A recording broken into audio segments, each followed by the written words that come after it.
मेरा सबको सादर नमस्कार। जो लोग देख रहे हैं इस प्रोग्राम को, फेसबुक लाइव को, मैं आपसे लगभग 1 घंटा बात करूंगा। थोड़ा हो गया, क्षमा चाहता हूं। मेरा टॉपिक है 74वां भारतीय स्वतंत्रता दिवस और उपलब्धियां और चुनौतियां। सबसे पहली चीज मैं ये कहना चाहता हूं, हम आपको मेरी बहुत बहुत बधाई इस स्वतंत्रता दिवस पर 74। तो हम अभी सोच के बैठें, डिस्कस करें कि हमने क्या पाया है और क्या पाना है। मैं शुरुआत इस बात से करता हूं कि आप सतयुग, त्रेता, द्वापर युग, किसी भी युग में देख लें, कंपटीशन जो है ये लाइफ का पार्ट है। मतलब देखिए, रावण ने भी सीता माता का हरण कर लिया।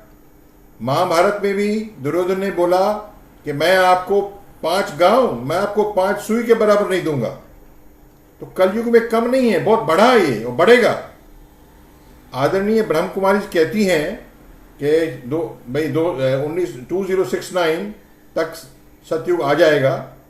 बहुत बधाई हो, इस बात को हो जाए तो अच्छी बात है, पर उस बात पे हम नहीं चल सकते, हमें तैयारी पूरी करनी है। तो तैयारी क्या है? तैयारी ये है, बिना शक्ति कोई भक्ति नहीं। रामचरितमानस में तो चौपाई आती है, भय भय भय बिना नाम भय प्रीत। अगर भय नहीं है तो प्रीत भी नहीं होती। तो मैं तो सबसे पहली चीज ये कहना चाहता हूं कि जो भी हमने पाया है ये वेल नोन है। क्या हमने कम से कम 50 करोड़ आदमी पावर गरीबी रेखा से ऊपर उठा दिए। 50 करोड़ मतलब 50-60 करोड़ मतलब अमेरिका की आबादी से डबल। इंडिया एक वर्ल्ड पावर बनी, आईटी पावर बनी। इंडिया ने खाद्य में आत्मनिर्भरता पाई और स्पेस में हम लीडर बन गए, आईटी पावर बन गए, हम न्यूक्लियर पावर बन गए। पर आप ख्याल करें, इन सब चीज़ों में, न्यूक्लियर पावर में और स्पेस पावर में, ये हम वहाँ तब बने जब हमें विदेशों से चीज़ नहीं मिली। हम भारतीय बहुत होशियार हैं, जब मुश्किल आती है तो एकदम खड़े हो जाते हैं। हम लगभग हाथी की तरह हैं, और एक बार जाग जाएं तो किसी गर्दन पकड़ के और उसको गिरा दें। तो चैलेंजेस के लिए क्या बताएं, शिवाजी ने मुगलों को हराया शक्ति और पैसा। क्या शक्ति थी? जो उनका सैन्य बल था, सैन्य कौशल था, और पैसा चौथ 25% उन्होंने लिया, उससे लड़ सकते हैं। तो मैं सवाल क्यों कर रहा हूं आज ये, अभी देख रहे हैं आप, जैसे हमारे शरीर है, ये इधर एक्साइड चीन है, इतना कटा हुआ है। हमें समझना चाहिए, बुरा नहीं मानना चाहिए। जो है वास्तु स्थिति हम समझें, कब से हुआ है। इधर क्या है? पीओके कटा हुआ है। मैं अगर मैप देख रहा हूं, भारत का ऐसा हाल है। और फिर वो लोग क्या कर रहे हैं, चीन यहां से OBOR बना रहे हैं, 1 बेल्ट 1 रोड, ऐसा बना रहे हैं। वहां म्यांमार से आते हैं, अरुणाचल आते हैं, उत्तराखंड आते, नेपाल आते हैं, हिमाचल आते हैं, उत्तराखंड आते हैं, लद्दाख तक आते हैं, फिर ऐसे वो रोड बना रहे हैं। और वो रोड मिलेगी वेस्ट पाकिस्तान में जाके, और वहां से ग्वादर पोर्ट मिलेगी उनको, और आज चबार की ईरान की पोर्ट भी ले लेंगे, पूरा हमको घेरने के चक्कर में। तो हम कितनी प्यारी प्यारी बातें कर दें, भारतीय कहीं भी जाए, अरे बड़ा सभ्य है, सुशील है, सहिष्णु है, सबसे मिलके चलता है, होशियार है।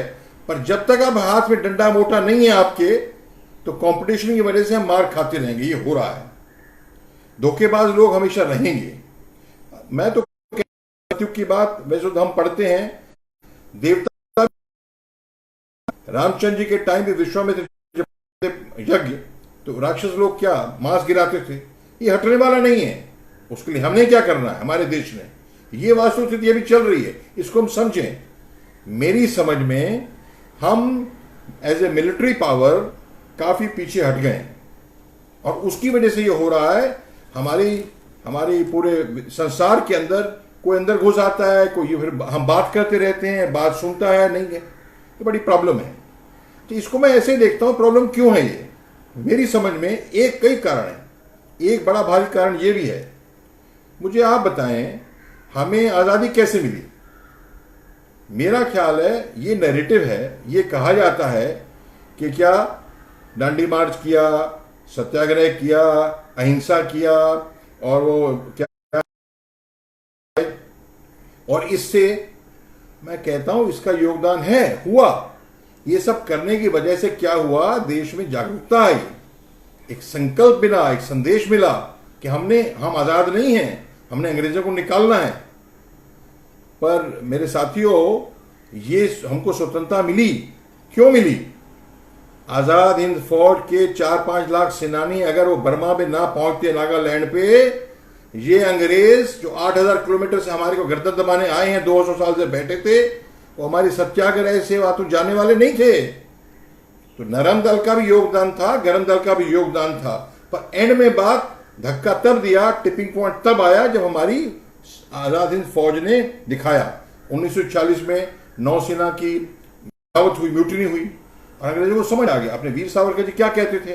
वो कहते थे मैक्सिमम भारतीय अंग्रेजों की फौज में भर्ती हो जाओ। आपको पता होगा क्यों भर्ती हो जाओ? अरे भाई, आप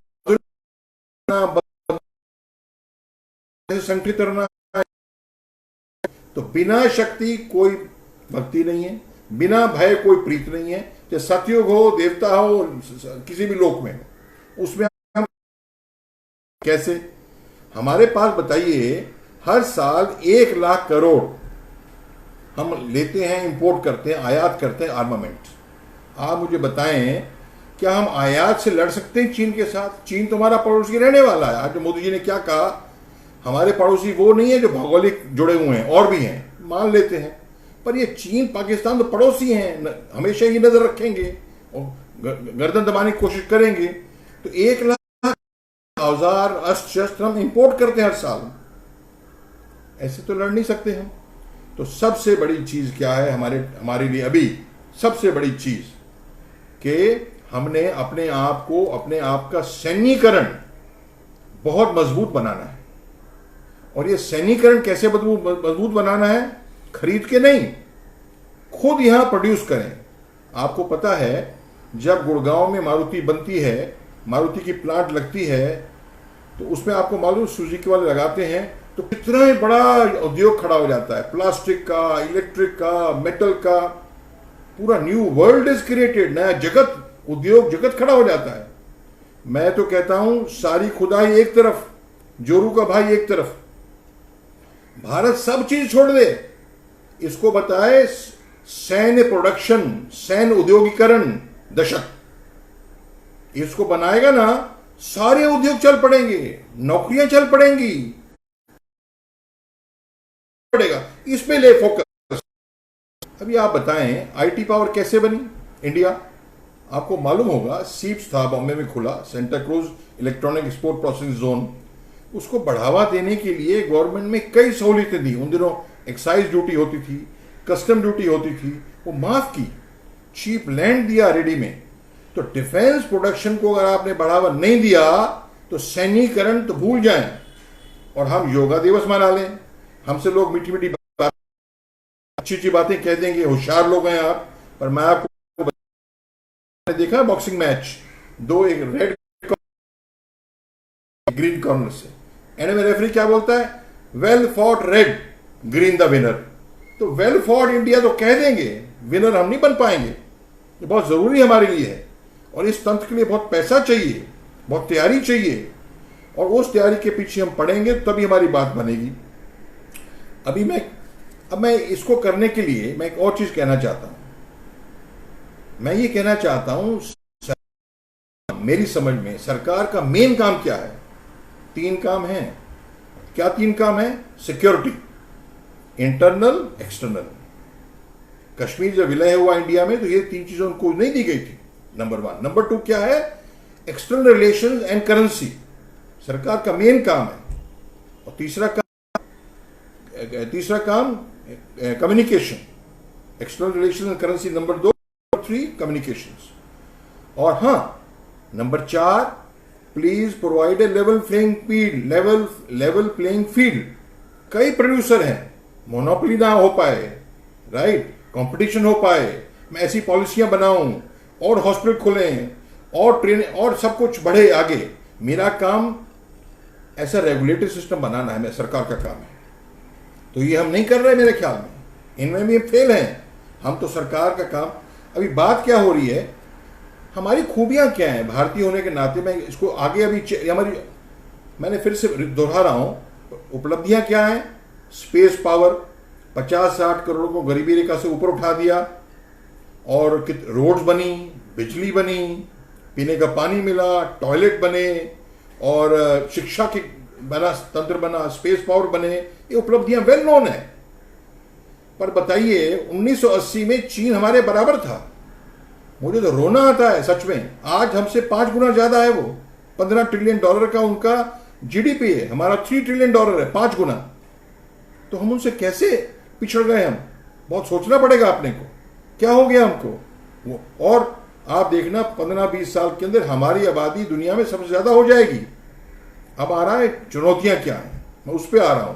उपलब्धियां मैंने कह दी, और पता है हमारा ये बहुत अच्छा काम है। जब हमारे को बहुत तकलीफ होती है, 1962 का वॉर था, उस टाइम मैं सैनिक स्कूल रीवा में स्टूडेंट था, या 71 का वॉर मैंने खुद भाग लिया है। वॉर के टाइम हम सब इकट्ठे हो जाते हैं, बहुत बढ़िया बात है, पर चुनौतियों के टाइम इकट्ठे हो जाते हैं, हमारे में दम है उस बात का। पर वैसे अब हमारी और क्या अच्छाई क्या है, हमारी स्ट्रेंथ क्या है। मैं समझता हूं एज ए भारतीय हमारी सबसे बड़ी स्ट्रेंथ कि हम लोग फैमिली माइंडेड लोग हैं। मेरे बेटे बेटी के मुंह पे हंसी, मेरे माँ बाप के मुंह पे हंसी, मेरी पत्नी के मुंह पे हंसी मुझे खुशी देती है, नंबर 1। नंबर 2, हम लोग भगवान में बहुत आस्था रखते हैं। हो जाएगा, भगवान के पास जाएंगे और हम शांत हो जाएंगे। साइकेट्रिक केसेस, सुसाइड केसेस बहुत कम है। तो ये हमारा बड़ा डीप रूटेड है, भगवान में आस्था। तीसरा, हम बहुत सहिष्णु हैं, लिव एंड लेट लिव, सभी को आने आए, ठीक है, कोई बात नहीं, वसुधैव कुटुंबकम। तो सब करिए, देखिए सब करिए, हमें चुनौती देखनी हमारी स्ट्रेंथ है। पर इस स्ट्रेंथ से हम उनको क्या, इस स्ट्रेंथ अगर हम नहीं लेंगे तो ये हमारी सॉफ्ट स्ट्रेंथ नहीं है। बुद्धिज्म चाइना में कहां से गया, इंडिया से गया, और अशोका ने फैलाया। और आप वियतनाम जाइए, इंडोनेशिया जाइए, हर जगह आप जाइए तो सब कल्चरली इंडिया का दबदबा है। पर वो सिक्योरिटी काउंसिल में आप जब तक आप सैन्य तरीके से मजबूत हैं और पैसे के जरिए से मजबूत हैं, अब की है कि क्या मैंने बोला सहिष्णु हैं, इंटेलिजेंट हैं, वर्किंग हैं, बट मेरी समझ में हम लोग डिसिप्लिन नहीं हैं, हम लोग संगठितों के काम नहीं करते, और हम लोग जल्दी गिव अप कर देते हैं। ये हमारी चुनौतियां हैं। ये समझ लिया झाला, तो ये झाला से तो है। तो ये क्या है कि हमको, पर जो भी है, अगर हम इस चीज को हम लेके चलें कि सैन्य उद्योग सबसे ज्यादा तरक्की में आए, नंबर 1। नंबर 2, मैं ये बोलता हूं, अभी आइए प्रॉब्लम हो क्यों रहा है। अच्छा, हम ये बात कर रहे हैं, क्या मतलब लीडर्स को, पॉलिटिकल नेताओं को, बड़े बड़े सोचने वालों को, थिंकर्स को ये पता नहीं है? मैं कहता हूं पता है। मैं कहता हूं आप में से भी किसी को प्रधानमंत्री बना दें, मिनिस्टर बना दें, तो जो चल रहा है ना उसको ज्यादा बदल ही नहीं पाएंगे मेरी समझ में। मैं भी बताता हूं क्यों। देखिए, संविधान बना, मैं तो था नहीं, मैं समझ सकता हूं कि बहुत जल्दी जल्दी बना है, जो भी है 2 साल में बन गया। अब ये तो कहना ठीक है, उसमें 1000 के लगभग अमेंडमेंट आई हैं, पर आप मुझे बताइए गवर्नेंस, रूलर सिस्टम जो है, आप देखिए कितनी वीकनेस है उसमें। मैं बता रहा हूं आपको। पहले तो हम कहते हैं डेमोक्रेसी, ये भी अचीवमेंट है, डेमोक्रेसी है, ये पंचायत है, चुनेगी, प्योर तरीका है, इम्प्योर तरीका है, चुनती तो है। कोई ये नहीं पैदाइशी सऊदी अरेबिया में उसका शेख है, उसका बेटा वो राजा बन जाता है, तो कम से कम वॉइस तो है। पर वीकनेस देखिए, ये जो चेंज करने की जरूरत है, ये चुनौती है। क्या वीकनेस है? अब डेमोक्रेसी है, आपको मालूम है, मैं छोटा सा उदाहरण देता हूं आपको।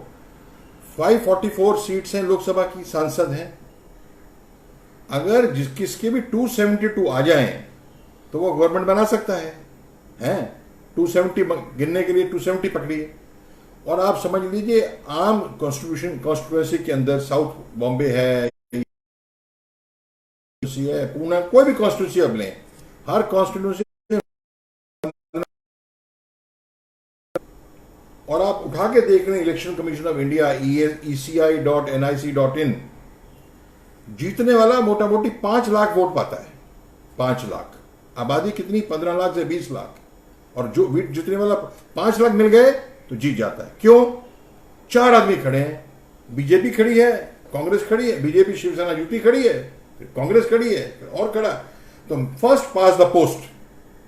मेरे को 5 लाख मिल गए, आपको 4.5 लाख मिल गए, उसको 3 लाख मिल गए, तो मेरे पास सब कुछ आ गया मलाई, और आप कुछ नहीं, आप जीरो हैं, या जीरो या hero. First pass the post मतलब क्या हुआ? 270 लोकसभा मेरे पास सदस्य हैं, तो मैं प्रधानमंत्री बन सकता हूं। 270 माने 270 इंटू 5 कितना होता है? 13.5 करोड़। 13 करोड़ 5 लाख 50 लाख। अब 13 करोड़ 50 लाख, आप समझ लें आबादी कितनी है? 135 करोड़। ये डेमोक्रेसी तो ना हुई भाई। इस कमरे में 135 लोग बैठे हैं, 10%, मतलब 13-14 बंदों ने कहा हाँ जी दीवान साहब आप ठीक है, आप फिट हैं, मैं बन गया प्रधानमंत्री। ऐसा हुआ नहीं है। 30% तक वोट आते हैं, उनके वोट शेयर है, वोटिंग शेयर, पर आबादी 13-13.5% ने वोट आपको दिया, आप नेता बन गए। मतलब जरूरी है, क्योंकि आप तो ट्रूली रिप्रेजेंटेटिव गवर्नमेंट भी नहीं है, ठीक है। 37% वोट मिला है, तो इसका मतलब बाकी 50% ज्यादा मिलना चाहिए। तंत्र का पहला बदलाव यही है। अच्छा, अभी आप बताइए, गवर्नेंस की बात आ रही है, ये कैसे बदलेगा? हमारे कहने से बदलेगा नहीं। मैं कह रहा हूं इस तंत्र को बदलने के लिए कॉन्स्टिट्यूशन नई बनानी पड़ेगी। नई कॉन्स्टिट्यूशन असेंबली जो 49 में जैसे बनी थी वो बनेगी, और 50 में लागू हुई, 1950 में लागू, ऐसे बनेगी। पर उसकी प्रॉब्लम है, वो अभी लागू नहीं हो सकती है, अभी बना भी नहीं सकती। जो मोदी साहब बनाए या जो भी सरकार हो, उनके पास लोकसभा में भी मेजॉरिटी चाहिए और राज्यसभा में मेजॉरिटी चाहिए। मोदी गवर्नमेंट की नहीं है, 2022 में आएगी। लगता है ये कॉन्स्टिट्यूशन बदले। अच्छा, क्या बदलाव आने चाहिए? अभी आप मुझे बताइए। ये तो मैंने आपको बताया कि 13.5 करोड़ के नुमाइंदे आप हैं और आप MP बन गए, और बात जो बदलनी चाहिए।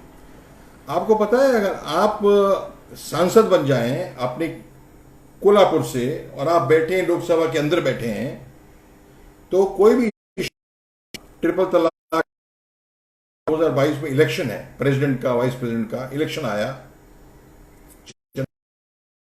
वोट अपना मन से, मर्जी से नहीं दे सकते, स्वेच्छा से नहीं दे सकते। अगर आप बीजेपी की हैं तो भाई इसको वोट करो। अरे क्या बंधुआ मजदूर है कम? ये तो बड़ी वीकनेस है। ये क्यों आई मालूम है आपको? 400 MP थे राजीव गांधी के पास, तो 86 में 87 में उसने ये बिल पास कर दिया, एंटी डिफेक्शन लॉ। उसके चलते वो आप अपनी मन की बात कर नहीं सकते। You can not go against the party line. आप कैसे नुमाइंदे हुए जब आप अपनी बात रख नहीं सकते खुल के? नंबर 2। नंबर तीन बोलता हूं कॉन्स्टिट्यूशन का, इलेक्शन की बात कर रहा हूं फिर से मैं। देखिए, बात हमको अगर साफ करना है, शुरू से ऊपर से होगा। देख बहुत पावरफुल है। डेमोक्रेसी के 4 पांव हैं। क्या? विधायिका माने लेजिस्लेचर, विधानसभा, लोकसभा, राज्यसभा, विधायिका कानून बनाने वाली संस्था। नंबर 2 कार्यपालिका, जो कानून बने उसके हिसाब से कानून लागू करेगी। नंबर 3 जुडिशरी क्या? रेफरी विसल बजाता है, फाउल लिखा है कानून में ऐसा, चाहे वो एग्जीक्यूटिव है, चाहे कोई भी काम गलत करे। और चौथा पांव क्या है? पांव बन गया है, लिखा नहीं कॉन्स्टिट्यूशन में, प्रेस, मीडिया। आप मुझे बताएं, आज की डेट में पॉलिटिशियन बन जाता है, वो कुछ भी कहे, मैं सेवक, आपका सेवक, वोट लेने आता है आपका, मैं सेवक हूं, वो राजा बन जाता है। और क्यों? अगर उसके पास पावर ही नहीं है उसको मतलब माल मलाई खाने की, इतना कंपटीशन क्यों है टिकट लेने को? वो क्या करता है वो? अब 2 महीने हो गए, हर रोज 20-30 चैनल में, 3 बॉर्डर पे, क्या मतलब? ये वो चैनल चल, दुकान, आपको मालूम है चैनल कैसे बढ़ती है, मीडिया कैसे बढ़ता है? गवर्नमेंट के पास जो पॉलिटिकल नेता इतने पावरफुल हैं, जिनको वो गवर्नमेंट की एड देते हैं ना, वो चैनल गवर्नमेंट की बात करते हैं। अब समझ रहे हैं क्या कंट्रोल है मीडिया पे? तो ये 4 पहलू पे किसका कंट्रोल है? पॉलिटिशियन का। कैसे कंट्रोल है? मीडिया का, मैंने आपको बताया। एग्जीक्यूटिव पे कैसे कंट्रोल है? मिनिस्टर तो चुने हुए वो है ही, वो तो एमपी एमएलए की बात सुनते ही हैं, वही है लोग, मिनिस्टर। जुडिशरी भी, अब मैं बोलूंगा नहीं, कोई गवर्नर बनने की तैयारी में है जब वो जस्टिस है, कोई एनएचआरसी का चेयरमैन बनने की तैयारी में, कौन बनाता है उसको? वो पॉलिटिशियन बनाता है। कोई कहता है मैं गवर्नर एम्बेसडर, कोई कहता है मैं राज्यसभा का एमपी बन जाऊं। तो ये सब इच्छा करके चलेगा। आपको मालूम है कोर्ट्स के अंदर majority government is a major litigant, सबसे ज्यादा केसेस गवर्नमेंट के हैं कोर्ट के अंदर। तो चाहती है गवर्नमेंट हम अगर लड़ रहे हैं किसी के साथ तो हमें जिताया जाए, तो वो जज को, आपको समझ आई गई है कि जज को कंट्रोल में आ जाता है। नेक्स्ट बात, ये एमपीज हैं, ये जुडिशियल सिस्टम वीक हो गया। एग्जीक्यूटिव में मैं बताया, पुलिस, वही मैंने अभी थोड़ी देर पहले सुशांत सिंह राजपूत की बात की, पुलिस की बात देखिए। पुलिस रिफॉर्म्स कब से पड़े हैं? कई रिपोर्टें आ चुकी हैं, क्यों नहीं लागू करते? अरे भाई लागू करेंगे तो मैं मिनिस्टर हूं, मैं तो एक फोन लगाएगा डीएसपी को, डीसीपी को, और या इंस्पेक्टर तक को भी, ऐसा करो वैसा करो। अच्छा भाई, केस फाइल करता है कोर्ट में, इसके बारे में काम देगा नहीं। अब ये कंट्रोल है पॉलिटिशियंस का। नवंबर में मैं यूएनओ की कॉन्फ्रेंस में गया, स्विट्जरलैंड जेनेवा। मैं लिफ्ट में चढ़ रहा था, लिफ्ट बाई चांस वो मैं जैसे घुसा लिफ्ट में, ऊपर जा रही थी, लेडी थी, इंट्रोड्यूस किया उसने, स्वीडन की 47 एज की लड़की, लेडी, मतलब कोई तामझाम नहीं, सिक्योरिटी गार्ड, पिस्टल, ये वो रुआब, सिंपल। उसको काम करना है सोसाइटी के लिए, इसलिए आई है वो, एनजीओ की तरह काम करना है उसको, इसलिए आई है। यहां ऐसा नहीं है, यहां तो रूलर है, कंट्रोल है। ये कंट्रोल खत्म होना चाहिए। तो ये कॉन्स्टिट्यूशन की बात है। पुलिस को फ्रीडम दिया जाए, निष्पक्ष काम करे, जुडिशरी फ्रीडम दिया जाए, निष्पक्ष काम करे। और ये सब 40% तो विधायक और सांसद उसके अंदर वो क्रिमिनल केस वाले हैं। आपको पता नहीं है, यहां तो बेस्ट का खलासी, बेस्ट का क्लीनर बनने के लिए तो आपकी पुलिस जांच होगी। अरे नहीं नहीं नहीं, बेस्ट का क्लीनर बनाएंगे तो जो आर्जनिंग कर देगा बसों में, ठीक है, चाहिए पुलिस कार्रवाई। और यहां पूरा मतलब उनके पुलिस रिकॉर्ड है, क्रिमिनल केस चले उनके ऊपर, और कुछ वो लीडर बने हुए हैं। अब जो ऐसे लीडर बने हुए हैं, ये भी उसमें कानून बनाए हुए हैं। और सबसे और लास्ट बात, मैंने फंडिंग की बात करता हूं, डेमोक्रेसी फंडिंग की बात 2 जगह आती है। हम कहते हैं कि क्या ब्लैक मनी ना हो।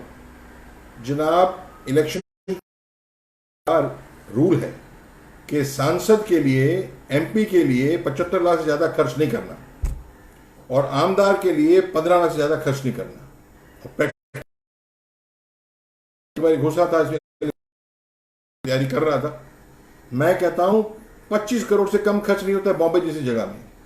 अभी पिछले हफ्ते, गए हफ्ते मैंने एक मेरे साथी से बात की, बिहार में एंड ऑफ द ईयर में इलेक्शन होने वाले हैं, एमएलए के लिए 15 लाख। वो कहता है सर वो करोड़ खर्च करना पड़ता बिहार में। क्यों इतना खर्च कर रहे हो? देश पिछड़ा हुआ है, ये तंत्र है, ये कोई नहीं बदल।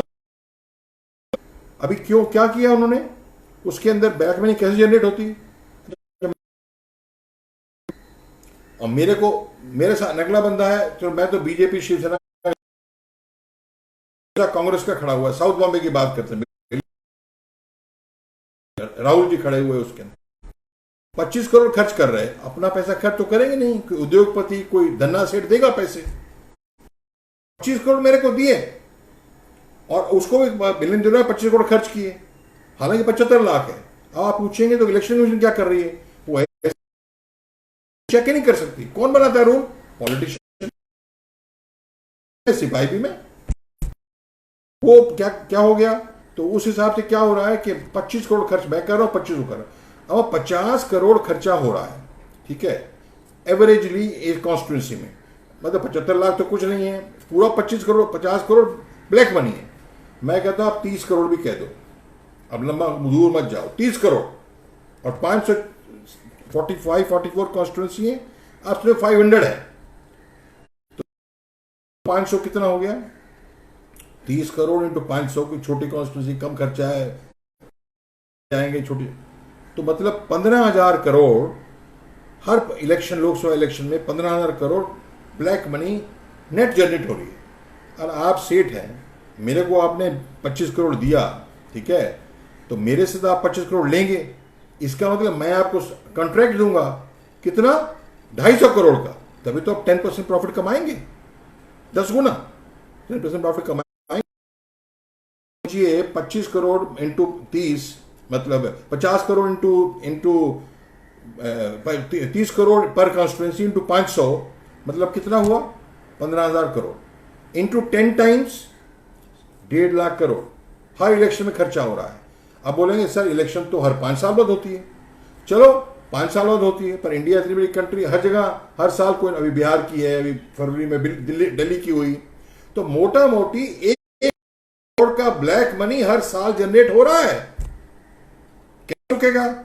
पॉलिटिशियन अगर रूल बनाएगा, भाई इलेक्शन कमीशन आपको खड़ा कर देगा लाइन पे कि आपने ये आप खर्चा क्यों कर रहे हैं, आपका नल एंड वॉइड है। वो जस्टिस सिन्हा ने इंदिरा गांधी को कहा आपकी इलेक्शन नल एंड वॉइड है क्योंकि आपने गवर्नमेंट की जीप यूज की, हार गई, इमरजेंसी डिक्लेयर किया, अलग बात है, पर ये कर दिया, रूल के तहत नहीं काम किया, तो ये रूल बनने नहीं देते। और दूसरा होगा,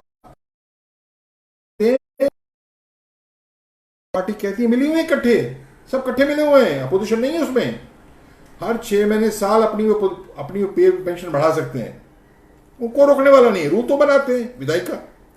और मिले क्या, वो बोलते हैं कि हम जो है ना, हम पॉलिटिकल पार्टी, हमने कितना पैसा इकट्ठा किसको दिया, एनजीओ के तो पीछे पड़ गए हैं, पर ये हम इलेक्शन कमीशन होने नहीं का डिसीजन, अपना ब्यौरा इनकम टैक्स को दे, इंडिपेंडेंट बॉडी नहीं, कॉन्स्टिट्यूशन बॉडी है, रूल बनाया हुआ है, इनकम टैक्स दे रहे हैं, हम फ्री हैं। अब किसी की पार्टी पावर में, खाना पीना, जलेबियां, बॉटल, जो भी कपड़े, बर्तन, भ्रष्ट हो रहा सिस्टम, बदलेगा नहीं।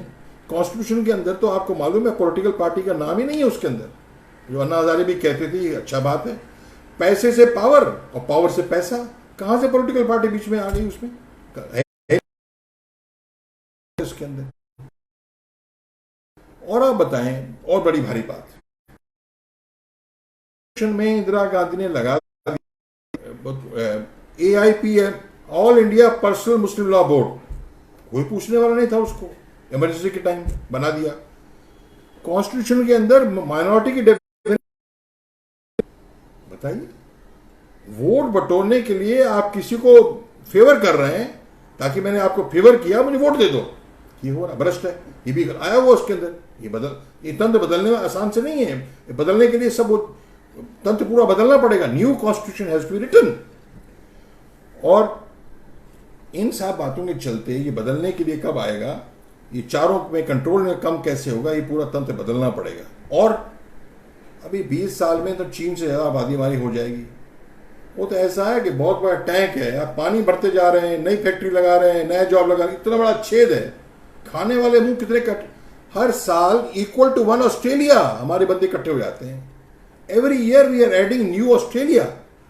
पॉपुलेशन कंट्रोल बिल, उसके बगैर चारा नहीं है, ये भी कॉन्स्टिट्यूशन में आएगा, वो भी 2022 के बाद आ सकता है। अरे मैं तो यूं हूं, मैं तो फलाना हूं, ढमकाना हूं, मुझे दबा रहे हो। और यूनिफॉर्म सिविल कोड, अरे जैसे एक तंत्र तंत्र दो विधान, नहीं चलेगा नहीं चलेगा, तभी 370 खत्म हुआ, 35 खत्म हुआ। ये मैं बातें आपसे बता नहीं रहा हूं, क्या उपलब्धियां हैं सब पता है अपने को। हमने देखना चुनौतियां क्या है, कैसे आगे बढ़ना है, मेन वो देखना है हमने। नहीं तो हम 15-20 साल के अंदर चीन के मुकाबले में खड़े नहीं हो पाए, वर्ल्ड पावर नहीं बन पाए, तो हमारा फ्यूचर बड़ा ब्लीक है। और इसके लिए पूरा तंत्र साफ करना पड़ेगा, दोबारा बनाना पड़ेगा, by rule of law only, law नया बनेगा। अभी मैं बता रहा हूं कि आपसे कि और एक काम कर दिया आपने। आप कॉन्स्टिट्यूशन में देखिए 1976 में आदरणीय श्रीमती इंदिरा गांधी ने एक बड़ा भारी फेरबदल कर दिया, प्रेसिडेंट की पावर्स में चेंज कर दिया। उसमें मालूम क्या लिखा है कि president will definitely abide by the advice given by council of ministers. अरे मैं प्रेसिडेंट बन गया, मेरे को इलेक्ट करने वाले पूरे देश के विधायक भी थे, पूरे देश के लोकसभा के एमपी भी थे, एमएलसी भी थे, और मेरे को आप कहते हैं भाई देखो भैया अपनी आंख बंद करो और तुम रबर स्टैंप हो, मैं आपको बताता हूं इस पर साइन कर, तुम कर दो। और आप सरप्राइज होंगे मैं क्या कह रहा था, सब मिले हुए हैं। जब जनता गवर्नमेंट बीच में आई, इसके बाद इंदिरा गांधी के हटने के बाद उन्होंने भी कई वो जो प्रोविजन हटा दिए कई इंदिरा गांधी। क्यों? तो मैं बॉस हूं, बैलेंसेस कर दूंगा जो भी है। भाई साहब राष्ट्रपति भवन में आप बैठे हो, बिग गेस्ट हाउस में आप बैठे रहिए, आप यू ब्लडी वेल साइन। ये क्या है, क्या मतलब भाई? तो इतना बड़ा क्यों रखने का तंत्र जो करता ही कुछ नहीं वो? तो अभी बात ये आ रही है कि अभी आप पूछेंगे कि ये सब जो हम कह रहे हैं बातें, इतना ब्लैक मनी हो रहा है, तंत्र बदलेगा। अभी इतना लगता है तंत्र तो बदलेगा। अभी इकोनॉमी की तरफ आइए। मैं जान के कोरोना की बात नहीं कर रहा हूं, कोरोना तो अभी चल रहा है, ठीक है, सभी को पता है, सुन नहीं क्या है, मुझे पॉलिटिकल लेक्चर देने का नहीं है। अभी हमारी जो है, अगर हमने मजबूत बनना है, आर्थिक तरीके से मजबूत देश बनना है और मिलिट्री तरीके से मजबूत देश बनना है, पहले तो मिलिट्री पे आइए। मैंने पहले कहा, आज मोदी जी नहीं कहा मिलिट्री आत्मनिर्भरता, मैं तो 15 दिन से मैं टीवी डिबेट में जा रहा हूं, यही कह रहा हूं, अगर आपने मिलिट्री में आत्मनिर्भरता नहीं की तो forget being a great power. सोने की चिड़िया और ऋषियों मुनियों को देश, विश्व गुरु, जनाब कोई सुनता नहीं है, डंडा नहीं है तो कोई सुनता नहीं है। हाथी की तरह आपकी सूंड बड़ी मोटी है, आप बहुत शक्तिशाली हैं, मैं किसी के यहां घुसूंगा नहीं। हाँ, तुम माहू तो मेरे साथ बदमाशी की तो मैं तो सूंड में तुम्हें दबा के, तुम्हारे घर में आके तुम्हें दबा के लताड़ दूंगा, मेरी मार दूंगा। ये आप सुनते हो केरला में ही होता है। एक माहौल था, तकलीफ कर रहा है, हाथी को दिया, चल रहा है। हाथी ने एक बार गुस्सा आया, माउथ को उतार के रगड़ दिया। हम इंडियन ऐसे हैं, हमें किसी को कैप्चर नहीं करना है, कि दूसरे का खाना नहीं है, हमें दूसरे को नोचना नहीं है, हम चीन नहीं है। पर तुमने किया तो हम हाथी की तरह आपको रगड़ देंगे, आपके घर में आके, बीजिंग में आके कर देंगे। ये ताकत है हमारे पास? नहीं है तो बातें हम करते रहें, नेगोशिएट करते रहें, चीन के, अमेरिका के पास जाएं। प्रभु करे इलेक्शन है नवंबर में, प्रभु करे इलेक्शन के पहले, और ट्रंप साहब अक्टूबर में कुछ ताइवान की तरफ से चीन पे अटैक कर दें तो चीन ठंडा पड़ जाए, हमारे यहाँ से प्रेशर लद्दाख से हट जाए, या वो साउथ चाइना सी के अंदर, वियतनाम के अंदर कुछ पंगा, Vietnam south China smarty islands पे अटैक कर दे। अब दूसरे पे निर्भर हम कब तक रहेंगे?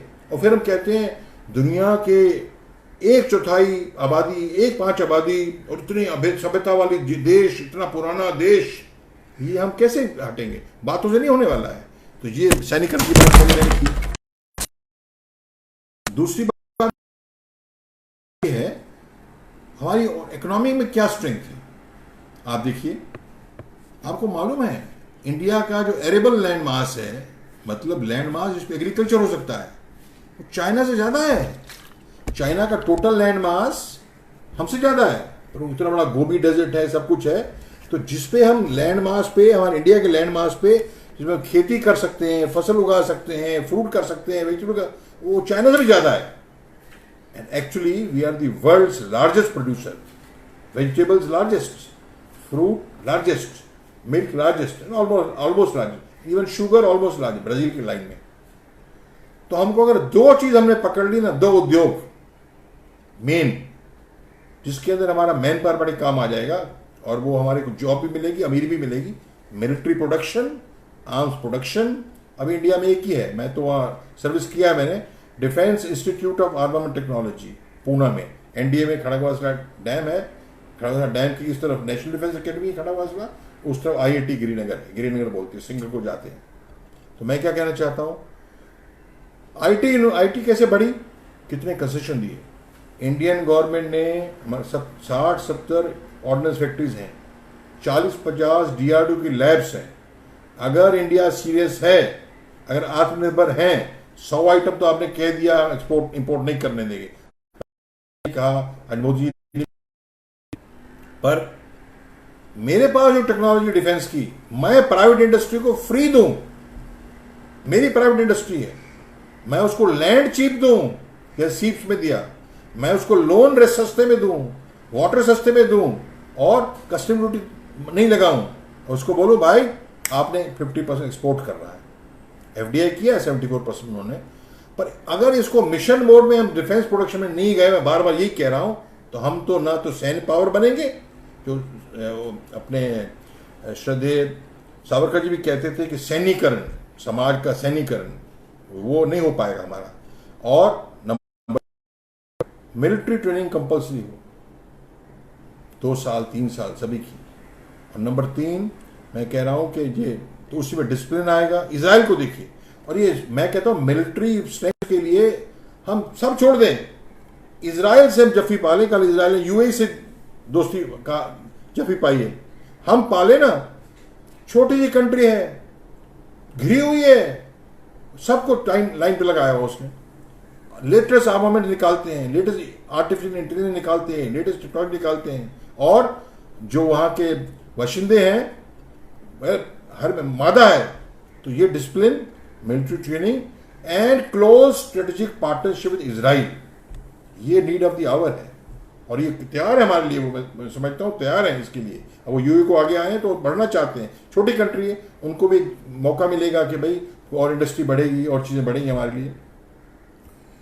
तो ये एक तो आर्म्स प्रोडक्शन, दूसरा फूड प्रोडक्ट्स, और तीसरा ये जो हमारे स्ट्रॉन्ग पॉइंट है, और तीसरा बड़ी सरप्राइजिंग चीज़ है वैसे कि एजुकेशन के मामले हम लोग इतने क्वालिफाइड, इतने इंटेलिजेंट और हार्ड वर्किंग लोग हैं। सिंगापुर में जाएं, यूएसए में जाएं, यूरोप में जाएं, बड़े बड़े डॉक्टर्स, बड़े बड़े इंजीनियर्स, हर फील्ड में इंडियन है। तो आप समझ नहीं सकते तंत्र बिगड़ा हुआ है। तंत्र क्यों बिगड़ा हुआ है? वो कहते हैं ना, don't tell me what you know, tell me whom you no. मेरा चाचा, मेरा भतीजा, मेरा बॉस खुश है, यस सर, नो सर, बस मेरे को प्रमोशन मिल गया, मुझे क्यों पढ़ने का, ये तकलीफ हो रही है, मेरे को फॉरेन पोस्टिंग मिल गई, ये तंत्र है। तो पॉलिटिकल पावर जो अगर आप जिसके पास पावर है वो अगर कम होगी तो आप समझ सकते हैं तभी ये तंत्र ठीक होगा। और आप देख लेना, मेरा इनकम टैक्स कम है, ज्यादा है, ये तो कुछ नहीं है, झूंगा चटनी, ये चटनी वाली बात है। ऊपर से साफ करेंगे, कौन करेगा? मोदी साहब में हमें होप है। वैसे तो कहने को तो रामचंद्र जी के बारे में कह दिया लोगों ने कि बाली को छुप के मारा, तो भगवान तो कोई नहीं है, पर मोदी साहब का होप है कि वो एक अच्छा दिल भी है उनका, अच्छा एनर्जी भी है, वो कुछ करना भी चाहते हैं, आगे पीछे कोई नहीं, एक कंट्रीब्यूशन हो। तो इच्छा हमारे को लगता है 2022 के अंदर ऐसा हमारा कुछ तंत्र बने, नया पूरा बन जाए। अच्छा, सेकेंडली बड़ी इसी हम अपने आप को शाबाशी, अरे वाह वाह वाह, स्पेस पावर, आईटी पावर, छोटी छोटी बात है। आपको सरप्राइज होगा, मैं टीसीएस में वाइस प्रेसिडेंट था, domestic IT consumption of India, IT consumption में आपके घर में, मेरे घर में, उसकी फैक्ट्री में, इसकी फैक्ट्री में आईटी कितनी यूज हो रही है जनाब? चाइना से 1/5 है, हम यूज नहीं करते। वो कहते हैं ना, जो बिल्डिंग बनाता है वो बिल्डिंग में रहता नहीं है, वो मोची जूता बनाता है और चप्पल नंगे पांव घूमता है, हम खुद ही यूज नहीं करते। और फिर हम कहते हैं, लेक्चर देते हैं, आईटी इज फोर्स मल्टीप्लायर, तो यूज ही नहीं करते हम। मतलब क्या हुआ कि there is a need for really ramping up our technology, नहीं तो हम आगे नहीं बढ़ पाएंगे, हम पिछड़े दबते जाएंगे। हम ठीक है, राम मंदिर बना, बड़ी अच्छी बात है, हमारा कल्चरल प्राइड वापस है, बड़ी अच्छी बात है।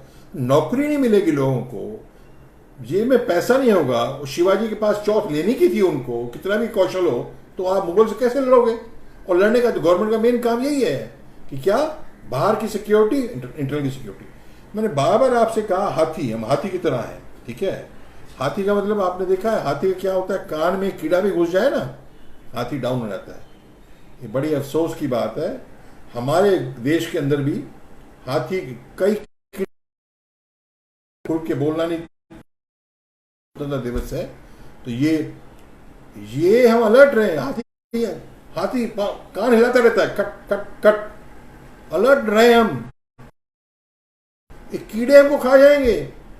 ये सब हाथियों को, और हाथी क्या है, लालच नहीं किसी करेगा, अपने बस चाल चलता रहेगा, मजे कर रहा है।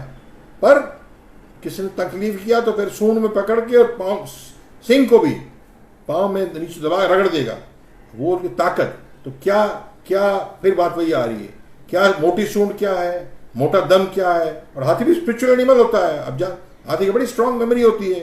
मुझे तो आज ख्याल आ रहा था, मैंने बात करनी थी आपसे, तो सोच रहा था कि इंडियन हम लोग हाथी की तरह हैं, और ये काइंड हार्टेड है, जेंटल है। अच्छा देखा आपने टीवी, दूसरा हाथी का बच्चा खड्डे में गिर गया है, दूसरे हाथी का बच्चा बचाने, दूसरा हाथी बचाने आता है, मैं उस हाथी का बच्चा गिर गया, मैं बचाने जा रहा हूं उसको, ये कर रहे हैं। हम में आपस में ऐसा नहीं है, हम कई बार सेल्फिश हो जाते हैं, हम डिसिप्लिन नहीं करते, ये हमारी वीकनेस बड़ी भारी।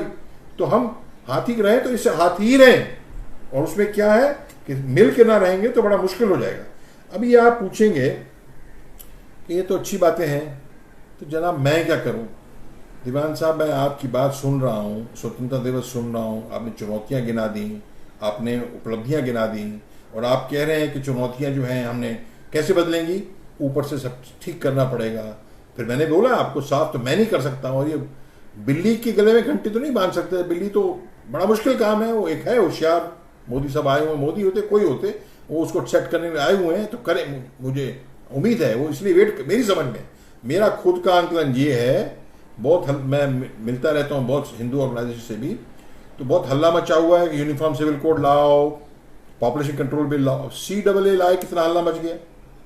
तो टाइम से जरा करना पड़ता है, नहीं तो इंटरनेशनल फंडिंग आ रही है। बेंगलोर में क्या हुआ 2 हफ्ते पहले, मैं आपको बोला ना, हाथी के कान में कीड़ा घुस जाए, कीड़े कई हैं यहाँ पे दवाई करने वाले, बाहर की शक्तियां कर रही हैं, इसको प्यार से करना पड़ेगा। प्यार से कैसे होगा? जब मेजोरिटी आ गई आपकी राज्यसभा में और लोकसभा में, तो आप चेंज करिए। अब चेंज हो गया तो खड़िए। अभी सुप्रीम कोर्ट ने कह दिया राम मंदिर बन गया, ट्रिपल तलाक बन, तो वो कानून से, rule of law, due process of law, DPL से काम जाएगा। अभी आप पूछेंगे दीवान साहब, आपने तो काफी सारी बातें कह दी, मेरा क्या रोल है?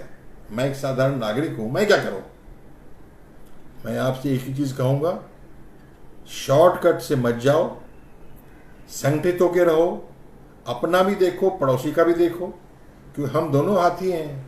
कीड़े ने तो हमको खा जाएंगे, आप समझ रहे हैं मैं क्या कह रहा हूं, और ये हमको कीड़े खा जाएंगे, हम मिलके नहीं रहेंगे तो मुश्किल होगी। और सबसे बड़ी बात, भाई साहब मैं बुरा ना माने, अभी मैं खुद की मैं क्या कहूं, वोटिंग का दिन होगा, बरसात हो रही तो मैं जाऊंगा ही वोट करने, ये मेरा प्रॉब्लम हो जाता है, मेरा मीन्स किसी का भी, तो गलत है। आपने वोट यूज नहीं किया, अरे काय चाले माजा का है, वो तो झोपड़पट्टी के लोग हैं, वही सब करेंगे, मैं क्या कर सकता हूं? नहीं, यूज करें, आपकी इक्का है हमारे हाथ में, वो करते नहीं हम, और उसको पकड़े बाद में। भैया तो सेवक है, तो मलाई खाने के लिए, बॉसिज्म करने के लिए 4 आते ही उन्होंने 2 पुलिस में रख लिए। स्ट्रीट पे क्राइम हो रहा है, पुलिस अब मैन अवेलेबल नहीं है, मिनिस्टर ड्यूटी पे घूम रहा है, क्या कर रहा है तुम?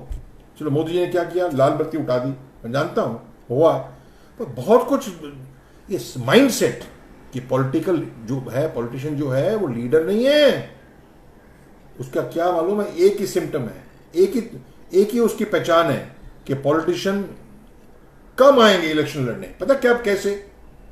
शायद मालूम हो जाएगा, अभी तो मलाई है ही नहीं इसमें, अपना लोग नहीं आएंगे। अभी तो अनपढ़ है, वो भी होगा, स्लम लॉर्ड भी होगा, गुंडेबाज भी होगा, कहीं भी रहता होगा, वो दादागिरी भी करता होगा, वो अच्छा है, ऊपर से लीडर, ऊपर से कानून बनाओ, ऊपर से अरेस्ट करने आए वो कौन, मैं नाम नहीं ले, ये यादव वो यादव, अरे तो हमको अरेस्ट करता है, वो गलतियां, केस चल रहा है, और वो पुलिस को ये जो है आम आदमी के पास पावर नहीं, खत्म है, किसके पास पावर है? पॉलिटिशियन के पास। ये खत्म करनी पड़ेगी। और आप देखो चीन में, देखिए कोई सिस्टम परफेक्ट नहीं होता है। मैं आपको बता दूं कि उसके अंदर भी गलतियां हुई हैं। अगर आपका चीन के अंदर ये हाल है, मैं नहीं कहता हूं ऐसा यहां हो, तो ये कि आप पकड़े जाए करप्शन में, विद इन 1 वीक आपका तो वो आपको एग्जीक्यूट कर देते हैं, पूछने वाला कोई नहीं है। और आप वही मैं बात कह रहा था कि जिसे यहां 20-20 साल केस चलता है। बताइए, अगर मैंने आपका किराए पे मकान ले लिया है, वो बदमाशी करने में उतर रहा हूं, I am going to court, 20 साल पकड़े गए।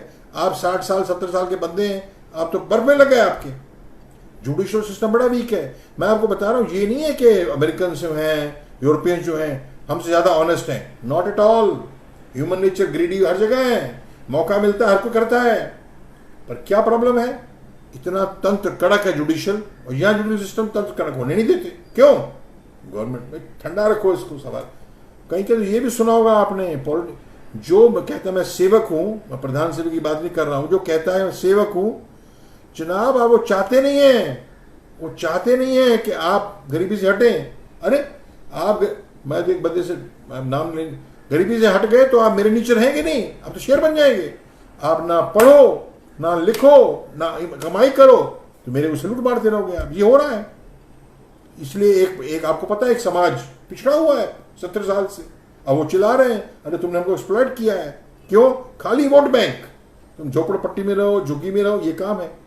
मैं तो एक स्वामी जी से मिला हूं, दिल्ली के हैं, नाम मैं नहीं लेना चाहता।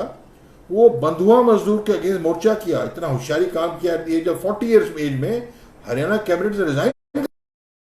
अरे बंधुआ मजदूर ईंटों में काम कर रहे हैं ये, और इतनी की लाइफ क्या है? उसके बाप ने फोन 10,000 रुपये लिया था, 5,000, वो तो बदलता खत्म नहीं होता है। वो तो मतलब जैसे लस्सी होती है, पानी डालता है और लस्सी बढ़ती आती है। 2-3 जनरेशन पीढ़ी तक लोन चल रहा है। तो उसकी जो बेटी, उसके बेटे, वो कैप्टिव है वहां पे। काम किया उन्होंने। मैं परसों बात कर रहा था आदमी से, उन तभी स्वामी जी की तबीयत बड़ी खराब चल रही है, मैं बात किया। कहता है सर ये बंधुआ मजदूर को छुड़वाते हैं, छुड़वाने के बाद वो चाहते नहीं है कि एकदम फ्री हो जाए। फ्री हो गया हमारे बजाएगा ही नहीं, हमारी दुकान बंद। तो क्या आंसर है?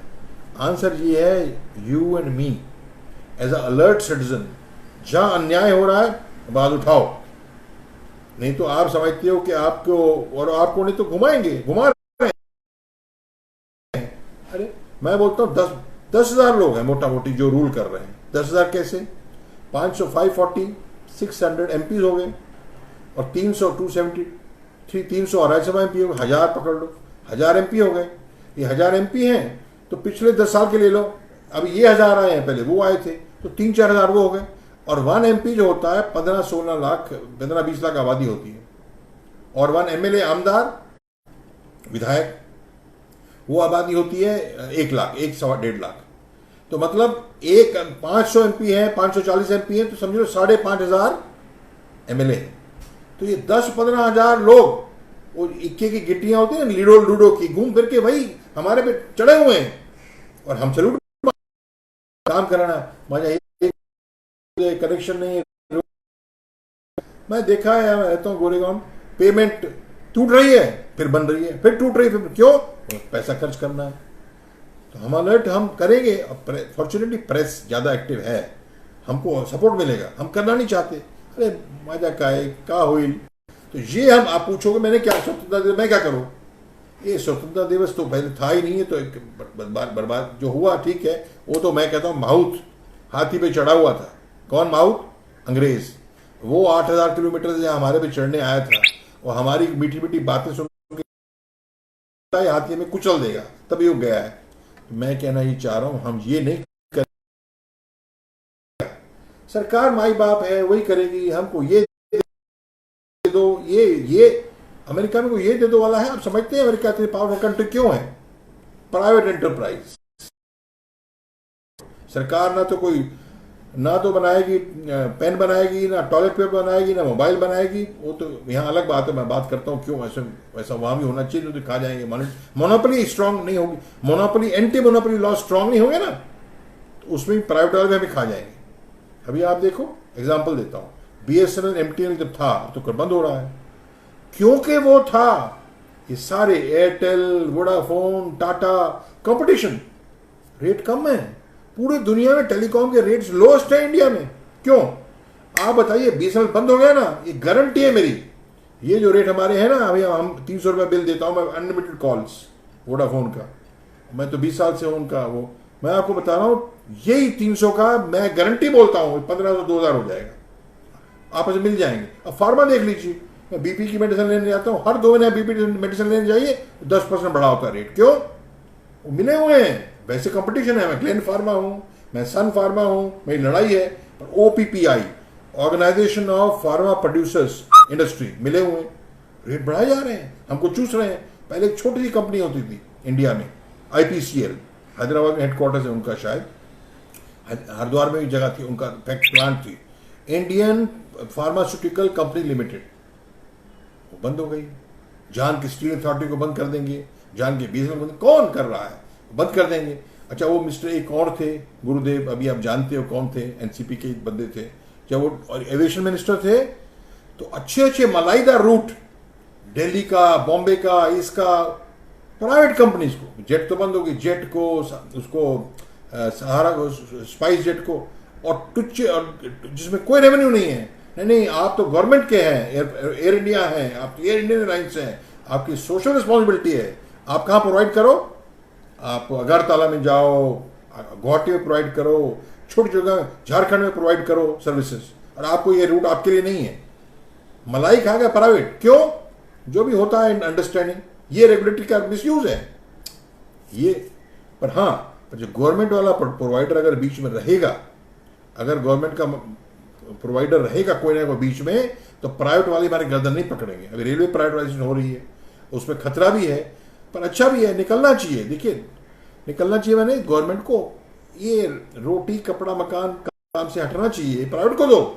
तुम तो डिफेंस, अमेरिका में डिफेंस प्रोडक्शन इतनी भारी कंट्री है, इतना भारी इकोनॉमी है, जिसको आप देंगे आपकी इकोनॉमी अच्छी होगी, लेने वाला आप सल्यूट मारेगा आपसे, अरे आम देना, अभी लो आम, अब फ्रांस को हम जी हजूरी करते रहेंगे, ऊपर से हमारी इतनी नौकरियां बनेंगी, हमारी इतने लॉस हो रहा है फॉरेन एक्सचेंज का, क्यों इंपोर्ट कर खत्म हो जाएगा। मैं फिर से कह रहा हूं, एक ही फार्मूला आज की, आप अपने आर्मन प्रोडक्शन को तो स्काई हाई मिशन मोड में 10 साल में कर दो, नंबर 1। नंबर 2, फूड प्रोसेसिंग में आप, नंबर 2, देखिए बड़ी बुरी बात है, हम तो जानते नहीं फार्मर्स की कंडीशन। देखो, अगर आप एक्सप्लॉइट करके चलेंगे ना, लंबा देर चलता नहीं है।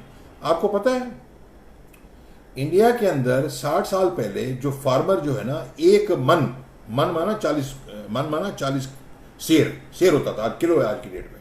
आपको एक मन अगर वो गेहूं बेचता था, वीट बेचता था, 1 तोला सोना खरीद सकता था वो, और आज के हिसाब से उसका 1400-1500 MSP, मिनिमम सपोर्ट प्राइस कर दिया है। तो क्या हो रहा है, वो कहता है, मिला था एक उसको BK, भारत किसान यूनियन वाले को, वो कहता है, सर प्रोफेसर की तनख्वाह, डीजल का प्राइस, सीमेंट का प्राइस, पटवारी की तनख्वाह, हर चीज 63 ईयर्स के बाद कंपेयर देखें तो 400 गुना बढ़ गई है। और मेरी प्रोड्यूस की प्राइस एब्सोल्यूट टर्म्स में, अगर देखिए, अभी मतलब 60 साल पहले मैं फौज में ज्वाइन हुआ तो 73 में हुआ, तो मेरी 400-700 तनख्वाह थी, तो आज तो मेरा 400 गुना बढ़ गई है।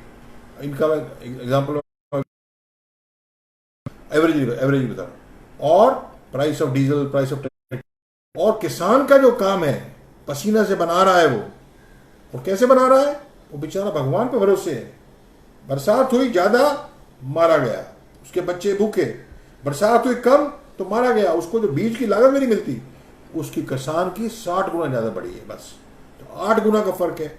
इसका मतलब साथियों, आप और मैं, शहरी लोग जो किसान को वाजिब दाम नहीं दे रहे, आप और हम रोज किसान का खून चूस रहे हैं। किसान, अब हम उसको अमीर नहीं होने दे रहे। अब वो छोड़ दो, बड़े बड़े किसान, शरद पवार भी किसान है, अमिताभ, किसान को वाजिब दाम नहीं मिलेगा। मैं मिला था शरद जोशी को, शीतकड़ी संरचना का, मैं 80 में मिला, 80 में था, तो क्या कहता था, कहता कुछ नहीं चाहिए गवर्नमेंट से हमें, आप हमारा ट्रेड जो है ना, फूड ग्रेन्स कहीं भी बेच सकते हैं, हम एक्सपोर्ट भी कर सकते हैं, हम फ्री हैं, हमको फ्री कर दो। ये नहीं दाल है, अनियन है, कंपल्सरी तुम इंडिया बेचेगा, क्यों, मैं क्यों बेचूं?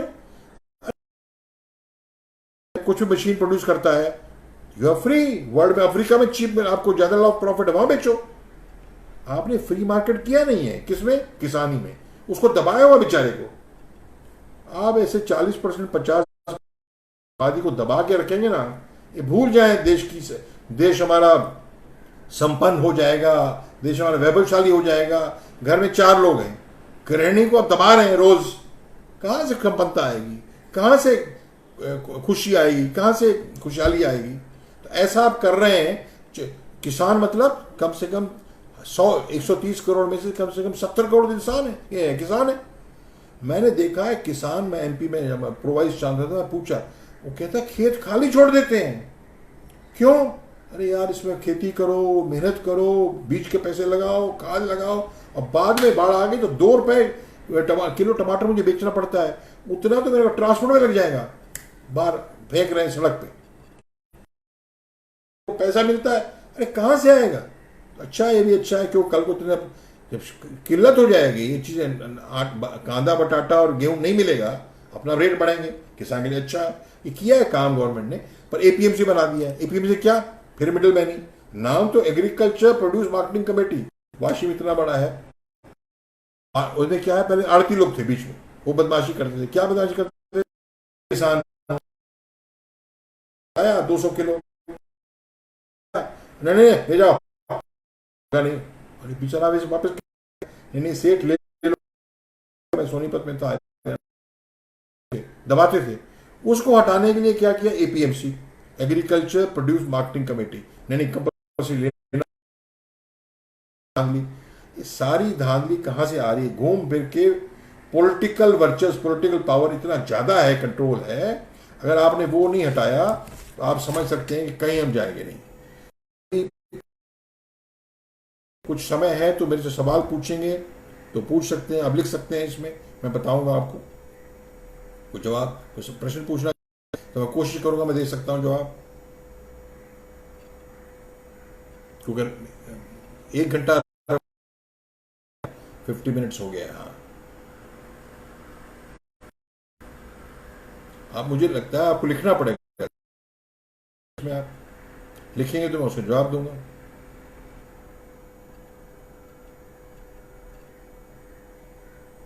मैं स्क्रीन देख रहा हूं, मुझे प्रताप